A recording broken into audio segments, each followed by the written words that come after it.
Hey guys, what is up? It's Dusty here, and welcome back to another crypto video.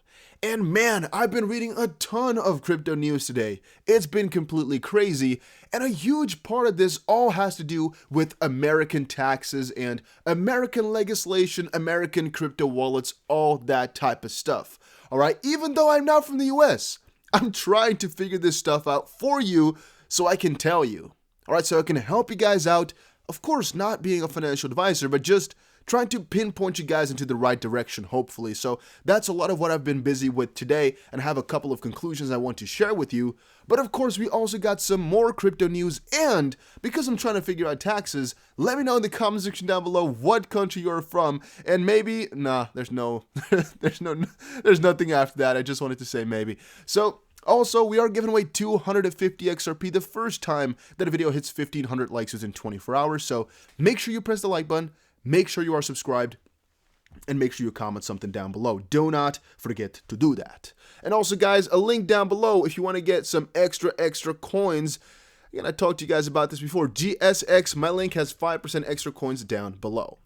All right, first of all, not tax regarding, but talking about inflation in a funny sense. I made a video talking about how billionaires and multi-billion dollar companies are entering the crypto space. And I'm not lying about that. That's factual. You can look it up. Huge companies are entering. However, one of the questions I got on Twitter, of course, a little bit of a satirical tone there, but you guys get the picture. How many XRP would I have to hold to become a billionaire? Asking for a friend. And that's actually a lot more interesting than I thought at first. At first, I wanted to comment just, I don't know, bro, a lot, haha. But then I was like, man, what if somebody really wanted to know this? And what would my answer have to be if I really had to answer it? Then I would kind of say it's very, very difficult to become a billionaire, of course, if you only have a couple $100. And I mean, if you already have, let's say, $500 million, then you don't need to ask me the question. But as a normal investor making a normal salary a year, would he be able to become a billionaire off of investing in crypto? And the logical answer would be yes, if you're very good in trading. Or if you're very good in holding the right coins, yes, of course. But that is very difficult. Is it also possible for somebody that does not trade and is not that lucky with crypto, but just a normal XRP holder? And the fun answer, and I guess the longer answer is yes, it is possible. The short answer is not very likely. So let me explain that longer answer to you guys as, well, the thing is, with cryptocurrencies, we're here for the longer haul.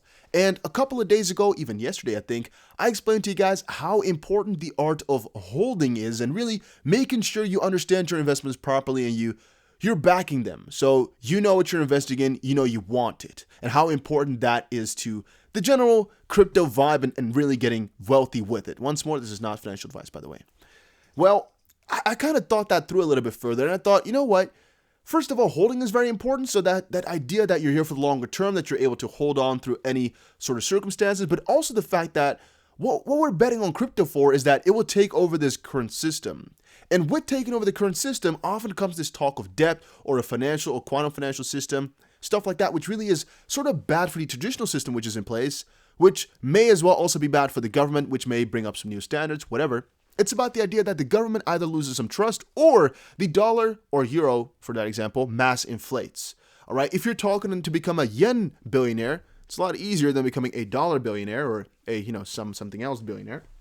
So from that perspective, the only way in which you can become a billionaire with some normal ass money, again, no crazy money there, is if, for example, for every dollar right now, you'll have $1,000 in the future. You guys get that? Where your purchasing power has decreased so much with those dollars, where $1 in today's money is worth $1,000 in future money. And the fun thing is, it's gonna happen. It will only take such a long time where you won't notice it. But ask your grandma, ask your grandfather, ask your father if you're a little bit older. Doesn't really matter to me. Whatever you want to ask somebody that you know that's older, or if you're 65, you know for yourself.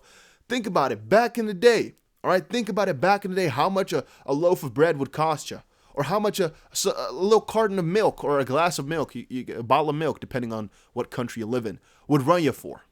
And the same thing goes for a lot of different things. If you're from the Netherlands, back in the day, they used to come to your house just asking if you wanted to buy stuff, right? They would walk next to your house and ask you, hey, you want to buy milk? Hey, you want to buy these cloths? Hey, you want to buy this, that? It doesn't happen anymore, but the fun fact is that stuff used to maybe cost 25 cents. Right now, it can be $3. to give you some indication of how much things have changed. All right, it may be just times 10 for a lot of these prices, but that's already in, let's say, 30 years, 40 years that it went times 10 for a lot of these things. And the same thing happened to wages, where maybe 60, just to give an example once more, it wasn't that way, it was gulden, but let's say 60 euros back in the day. Right now is normal 2,000 euro wage, right? Where you used to get 60 euros a month maybe, or 60 a week. I'm trying to calculate here from gulden to euro, trying to make it proper, because then it would be 120 gulden. 120 guilders. I don't know what it is actually in English. Dutch guilders, or what is it? If you know, put it down below in the comment section. I actually don't know the English name. I think guilders, but it may be something different. May very well be. But yeah, that stuff has really changed so much, and only if that kind of pulls on through, it's possible. Just so yeah. Then I gotta kind of speed up here because I'm talking too long about one subject. We're still early. Rocket ship has capacity for more people. That's why we haven't taken off to the moon yet. That's just one thing I wanted you guys to understand, all right? It's not like people are already crazy rich from crypto and they're done and everybody's cashing out and living a good life. The fun idea behind it is, for most of us, that crypto has not even taken off yet. And even if you ask these huge and rich guys already that have millions and millions in crypto, I don't think there's any one of them that says, no, this was the peak, the moon has already been reached, and we're going to be going out now. I don't think anybody has ever said that about crypto except for bears, but those guys most likely weren't really in crypto for the reason of, crypto, but they went in to make some money only. If you're only in crypto to make some money, not because of the technology that it's bringing, you might be in the wrong profession because, well, even though you're on the right track, you might make some very, very bad choices along the way. In terms of investing or selling, because you don't trust the project, you only trust your money, which may run you very, very expensive, unless, of course, you are trading it. Then, Mnuchin's crypto wallet legislation meets opposition.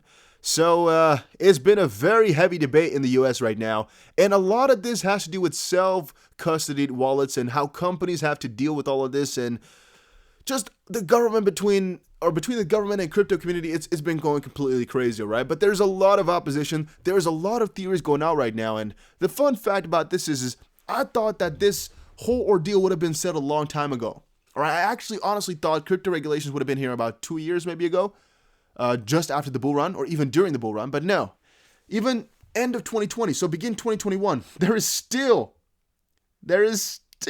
no proper regulation. And the things that are coming out here are regulation, all right, but they're not really that positive. Like, for example, the thing we're talking about right here. This thing concerns something which is one of the biggest issues for crypto, which is self-custody wallets kind of problems and regulation, where if, for example, you have an account on Coinbase and you have an Exodus or a Ledger, you're going to have to show Coinbase to the freaking core everything you've done with that self-custody wallet, like, for example, Exodus or the Ledger. Otherwise, they won't accept it and they wouldn't be able to send you money to your account. Or some things along that line. The exact details are a little bit unclear because, well, that's what the debate is about. But one thing I've seen is Coinbase needs you to verify that that account is yours. And somewhere in the regulation rules, I also saw that you're going to have to be able to prove exactly what transactions happened over there, which to a certain degree sounds logical. In a different end, I mean, what if somebody were to just accidentally send you money, right? Which in crypto is actually a lot more common than with traditional banking. What then? How are you going to explain that? Will you just be taxed and it will be good? Or what's going to happen then? If you're going to have to explain everything, you just say, well, I got it on accident. Is the government going to tell you to give it back? Or what's going to happen then? Just think about that. I'm going to actually tweet it out. What if we have very well regulated just wallets like that and they control and they see everything that's been going through? What if you get a lot of money by somebody you don't know? Are they going to ask you to send it back, or will they just be like, well, yeah, you got it, so now just pay taxes on it and you're done? What would they do? I have no idea. I'm also wondering how that actually works for, your bank account. I've actually never had that happen, so I'm not too experienced with people just sending me money for nothing.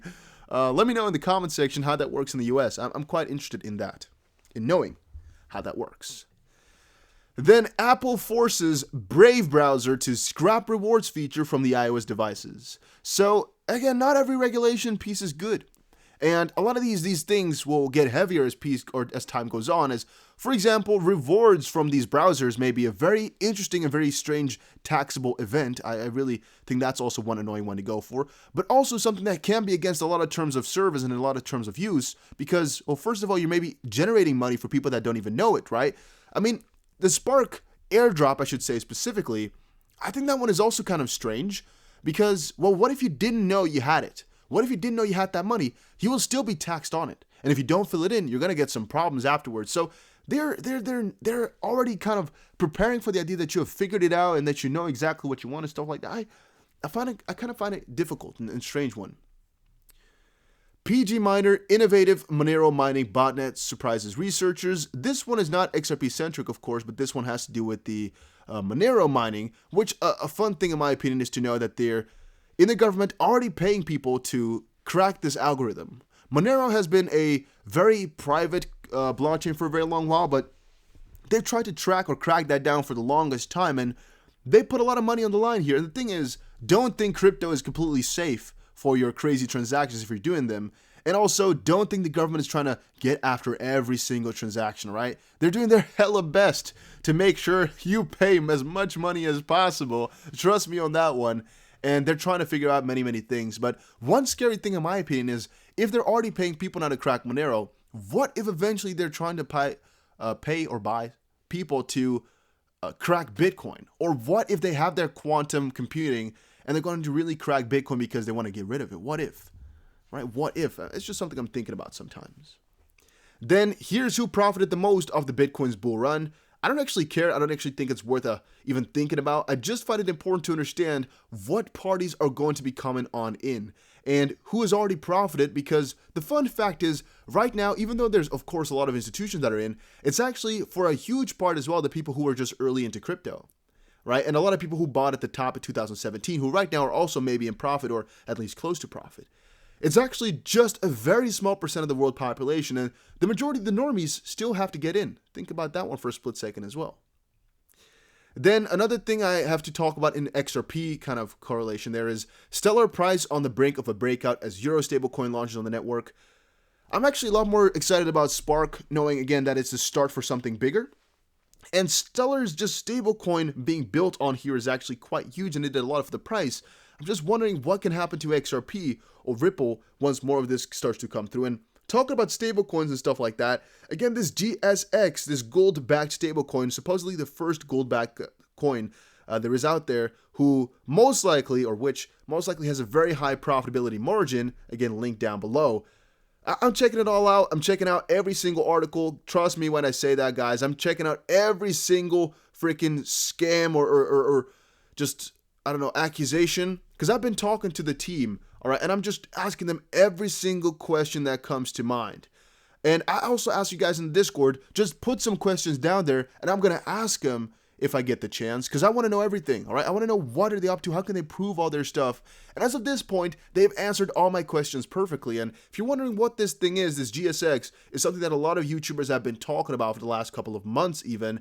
It's basically a gold-backed stablecoin, which supposedly has a very good chance of keeping going up in value, or keeping to, I don't know how to say that in English, whatever.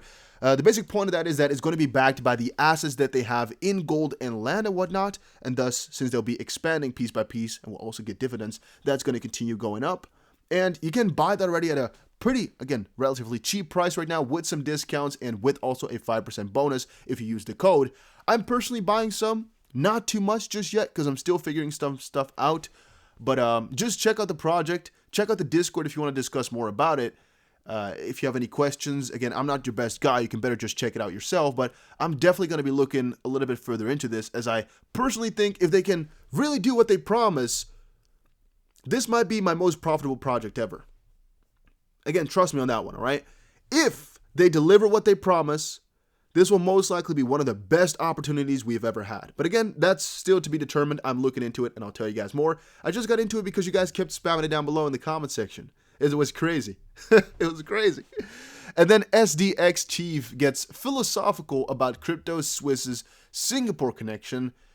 I thought it was about me for a little second, man. I've talked to you guys so much about Singapore in the last couple of days. Funny enough, those videos do very, very bad on the channel. I don't know why people don't like to see the Ripple Singapore connections, because I think it's very interesting.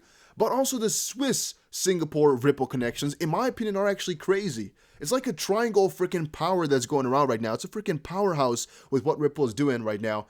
They're making some big moves, guys. It's crazy, at least in my opinion. But yeah, maybe you guys completely disagree with that. I just personally find these guys are onto something big. And I'm just dying to figure out what exactly it is that Ripple knows that they've not been posting. Because they have made so much in correlation with Singapore right now. Singapore is up to so much right now. I'm also kind of wondering if they're going to be moving over there or not. But yeah, guys, we've already gone on for a little bit here. I want to take a break here and get on to some more news a little bit later. New subjects, new cool stuff. There's a lot happening today. It's a very, very big day for crypto. I have a lot more articles even open at the top side here, but more to cover later. Check out the channel, make sure you subscribe, and I'll see you guys again in another crypto video. Take care, everybody, and have a good day.